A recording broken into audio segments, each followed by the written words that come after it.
אז הגענו לשלב שבו אנחנו צריכים לדבר עם אנשים מהעולם החיצון. למה הכוונה?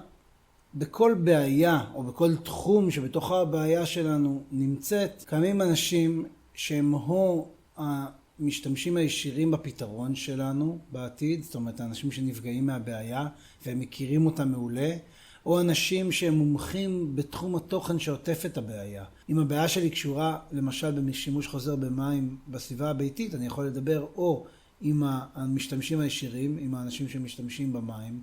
אני יכול לדבר עם אנשים שמייצרים מוצרים שקשורים לשימוש במים, כמו טכנאי מדיחי כלים ומכונות כביסה, או אולי אינסטלטורים, או אולי מהנדסי מים, אנשים שעובדים במכון לטיפול שפכים.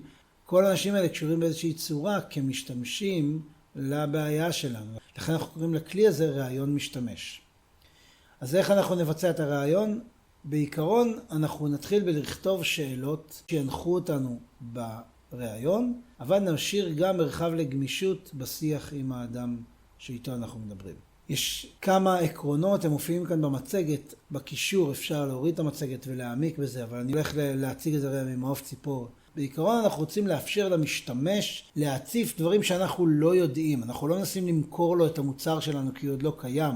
אנחנו לא מנסים לשכנע אותו שהבעיה שלנו היא הבעיה הנכונה, כי גם בזה אנחנו לא בטוחים. אנחנו מנסים להבין ממנו, אחרי שזיהינו את סביבת הבעיה שלנו, מה באמת ראוי לפתרון.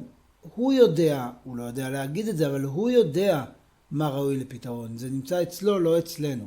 ולכן אנחנו מנסים לשאול את השאלות הכי פתוחות, אנחנו מנסים לא להתמקד בפתרונות שיש לנו, שאנחנו חושבים אותם, אלא באיך שהוא חווה את הבעיות.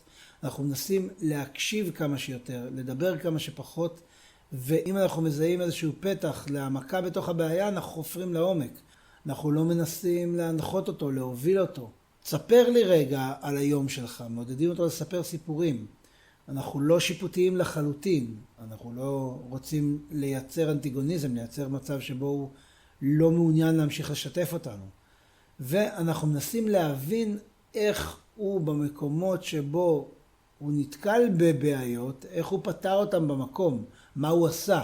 כי שם אולי עשוי לבוא פתרון מעניין שעוד אין לנו, בשאיפה שלא תדברו רק עם בן אדם אחד, אלא עם 3, 5, עם כמה שיותר. ככל שתיצאו החוצה יותר ותדברו עם יותר משתמשים, ככה תכירו את הבעיה שלכם יותר טוב.